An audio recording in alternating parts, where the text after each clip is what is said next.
Apa kepanjangan dari MPR? Majelis Permusyawaratan Republik. Nggak tahu. Nggak tahu. Apa kepanjangan dari MPR? Majelis MPR ya. Majelis Permusyawaratan Republik. Apa kepanjangan dari MPR? MPR, M-nya, PR. M-nya, PR. M-nya, Mas. M-nya tadi, Masa T-nya, peroleh oleh, R-nya, area dua apa? tahu, R-nya, Enggak. nggak tahu. Apa kepanjangan dari MPR?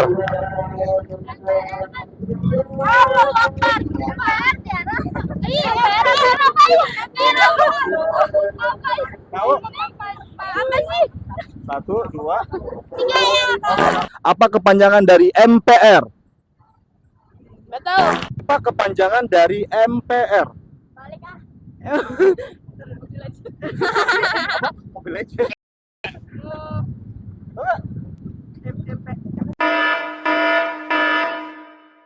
Biar tidak gagal paham, harap tonton sampai selesai.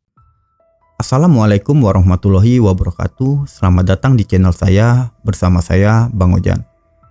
Tanggal 20 Oktober 2024 nanti adalah hari yang bersejarah bagi bangsa Indonesia, yaitu perpindahan kekuasaan dari tangan Presiden Joko Widodo ke tangan Presiden Prabowo Subianto. Bagaimana nasib Indonesia di tangan Prabowo Subianto? Sebelum kita lanjut, buat teman-teman jangan lupa untuk tekan tombol subscribe dan loncengnya agar channel ini makin berkembang dan selalu memberikan informasi yang sehat dan masuk akal. Kalau sudah di-subscribe, mari kita lanjut ke topik. Sebentar lagi, tiba hari di mana pergantian Presiden Republik Indonesia. Tepatnya di tanggal 20 Oktober 2024. Yang dimana Pak Prabowo Subianto menggantikan posisi jabatan Pak Joko Widodo sebagai Presiden Republik Indonesia. Setelah perpindahan jabatan kepresidenan ke tangan Pak Prabowo, apakah Indonesia benar akan menuju negara yang makmur dan sejahtera? Sekarang ini kita sudah tahu, kualitas negara kita sangatlah jauh tertinggal dengan negara-negara yang maju lainnya. Tapi faktor apa yang membuat negara kita sangat tertinggal dan sulit untuk menyusul negara maju lainnya? Faktor yang pertama adalah pendidikan. Kurangnya kualitas pendidikan kita membuat negara kita sulit untuk bangkit menjadi negara yang maju. Baik itu kualitas dari tenaga pengajar dan kualitas kurikulum pendidikan. Pendidikan kita memang sulit untuk dibilang baik, dan penyebabnya adalah sistem pengajar dan sistem kurikulum dari pemerintah. Kalau sistemnya sudah benar, maka tidak sulit untuk dunia pendidikan kita buat bangkit. Dan kualitas kurikulum pendidikan kita sekarang memang sudah sangat kacau. Jadi tidak heran kalau ada pelajar sekarang tidak hafal dengan Pancasila dan tidak tahu arti dari singkatan-singkatan sistem pemerintahan di Indonesia. Apalagi kalau mau hafal Undang-Undang Dasar 1945, mungkin sangat jauh. Pelajaran sejarah pun sekarang sudah sangat berkurang dan minimnya jam belajar untuk praktek di sekolahan. Ada program dari Pak Prabowo, yaitu makan bergizi gratis. Ini program sebenarnya sangat baik, karena itu bisa menimbulkan rasa semangat bagi pelajar untuk bersekolah. Tapi yang harus diperhatikan juga, jangan sampai kebijakan ini disalahgunakan oleh oknum yang tidak bertanggung jawab dan lebih mementingkan diri sendiri. Karena program ini sangat membantu demi memajukan bangsa dan negara kita. Dan faktor yang kedua adalah sulitnya mencari pekerjaan dan upah minimum kita yang sangat rendah.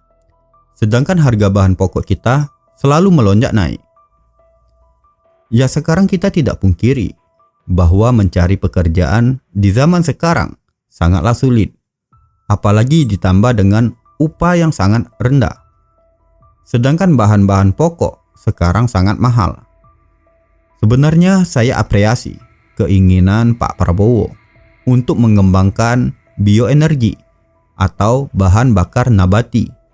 Kalau misi Pak Prabowo ini berhasil, peluang untuk menekan harga minyak menjadi murah di Indonesia sangatlah terbuka lebar. Karena kita sudah ada sumber energi sendiri dan dampaknya sangat positif bagi pertumbuhan ekonomi rakyat Indonesia. Misalnya, harga minyak murah, maka biaya produksi akan lebih murah dan biaya ekspedisi juga ikut murah. Harga-harga bahan pokok yang dipasarkan akan juga ikut murah. Dan pemerintah juga tidak takut untuk menaikkan gaji UMR di setiap wilayah. Dan faktor yang ketiga adalah kurangnya lapangan pekerjaan di Indonesia. Ya, ini juga salah satu faktor yang sangat berpengaruh bagi kemakmuran masyarakat.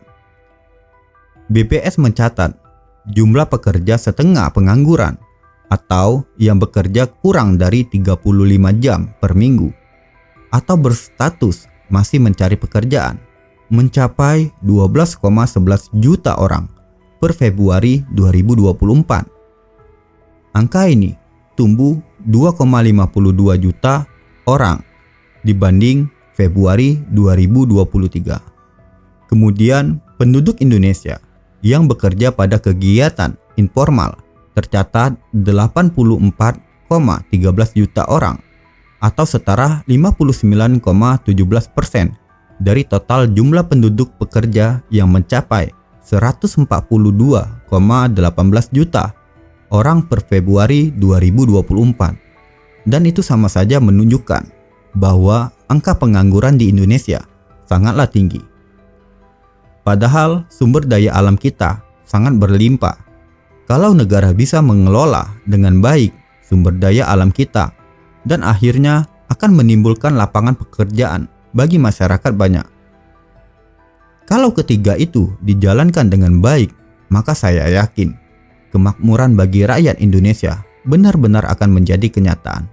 Ya, semoga saja Pak Prabowo bisa melakukan yang terbaik bagi bangsa dan negara Indonesia ini, khususnya di bidang pendidikan, energi, dan lapangan pekerjaan.